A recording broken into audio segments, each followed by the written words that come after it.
Nadia dan Fajar adalah pasangan yang tampak sempurna di mata orang lain. Namun, di balik pintu rumah mereka yang tertutup, tersembunyi luka, pengkhianatan, dan kehilangan yang tak pernah disuarakan. Perjuangan antara bertahan demi anak atau berpisah demi jiwa yang tenang menjadi inti dari kisah mereka. Matahari pagi menyelinap pelan lewat jendela kamar yang sebagian kacanya sudah buram. Di tempat tidur berukuran king itu, Nadia terbangun sendirian seperti biasa. Fajar belum pulang lagi, entah kerja lembur, entah tidur di kantor, atau di tempat lain.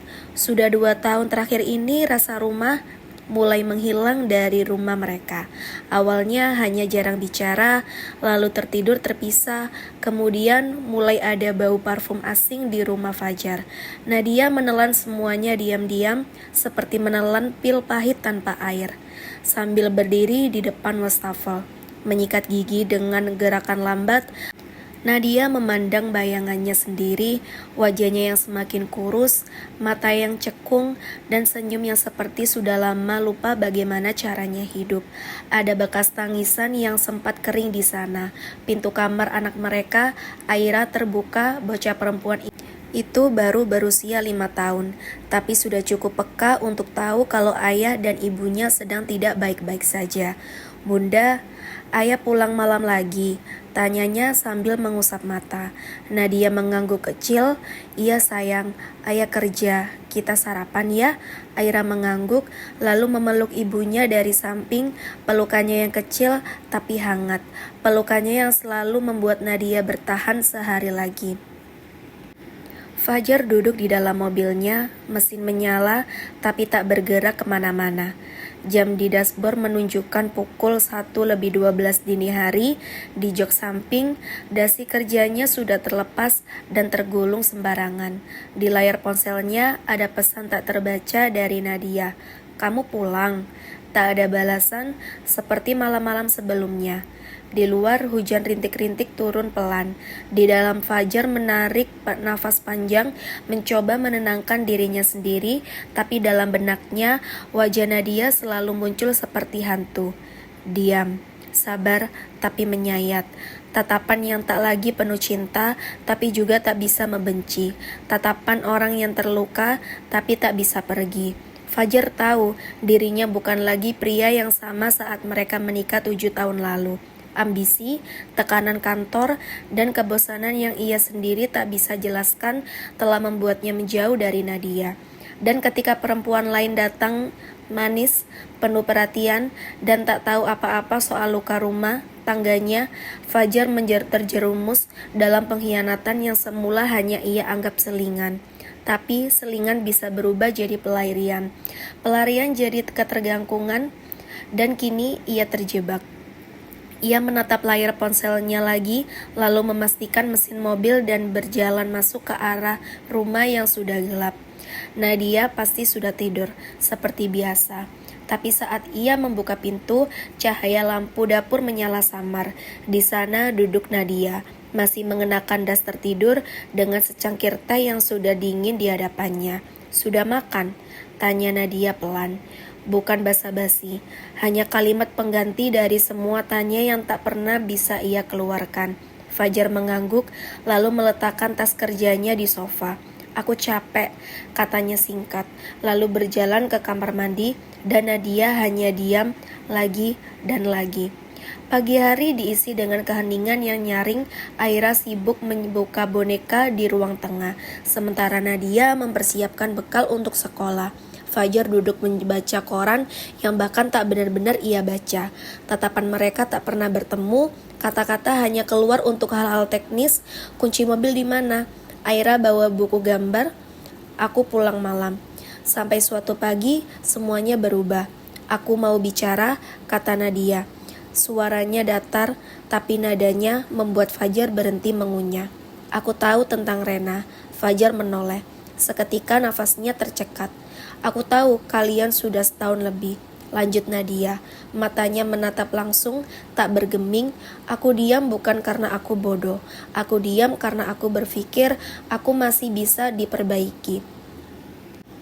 Fajar mencoba bicara, tapi tak ada suara yang keluar.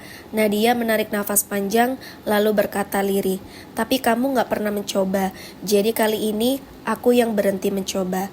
Air mata mengalir pelan di pipinya, tapi ia tetap berdiri tegak.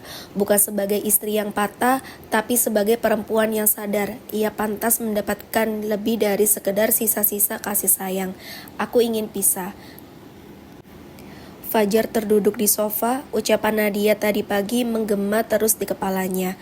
"Aku ingin pisah." Sederhana, lembut, tapi menghantam seperti palu godam.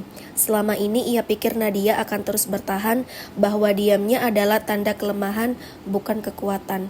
Ternyata ia salah besar. Untuk pertama kalinya Fajar merasa panik.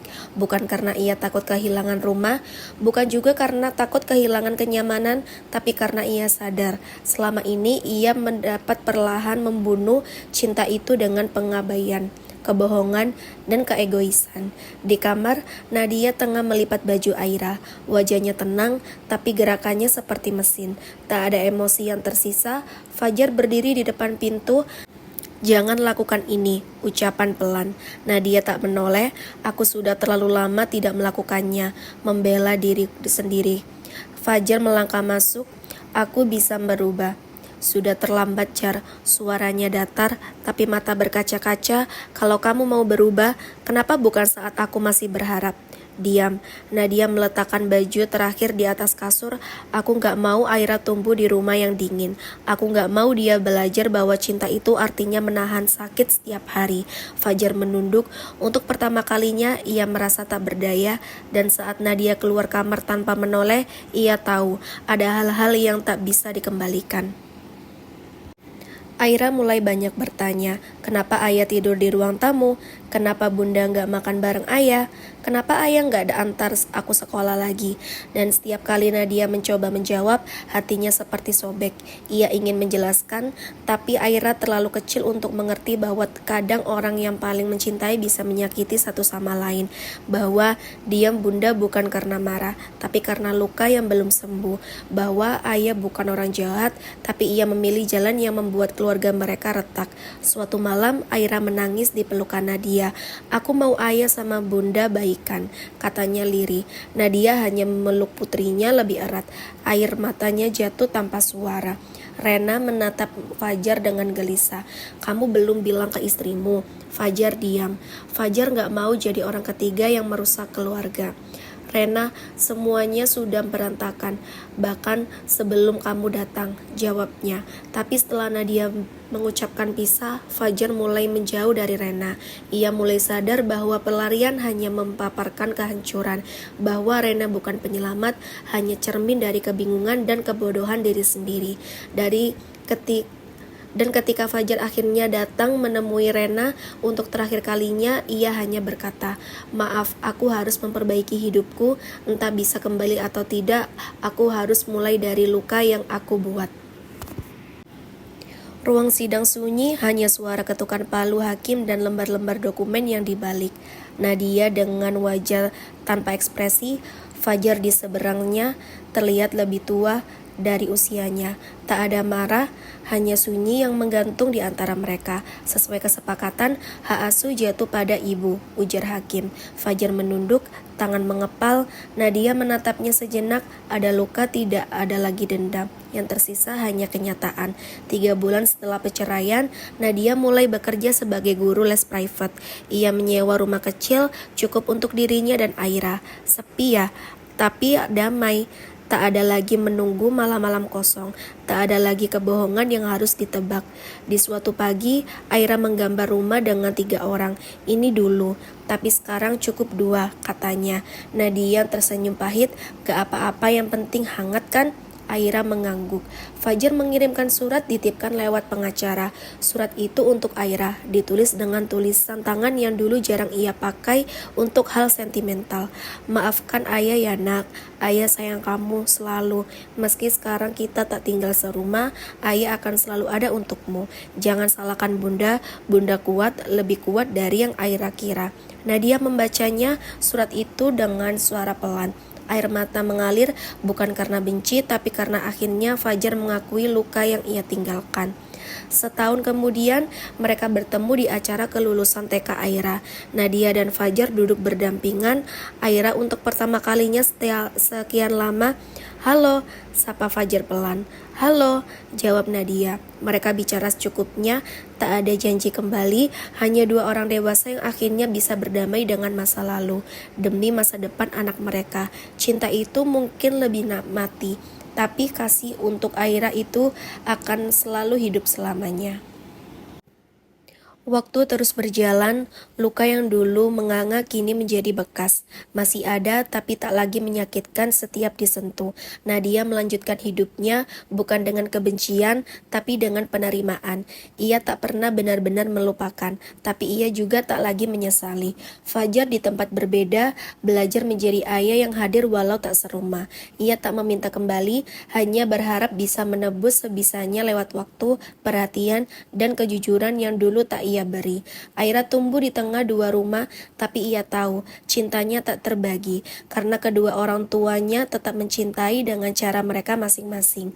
Dan Nadia untuk pertama kalinya setelah sekian lama melihat dirinya di cermin dan tersenyum, bukan karena semuanya sempurna, tapi karena ia akhirnya utuh, sendiri tapi tak kesepian.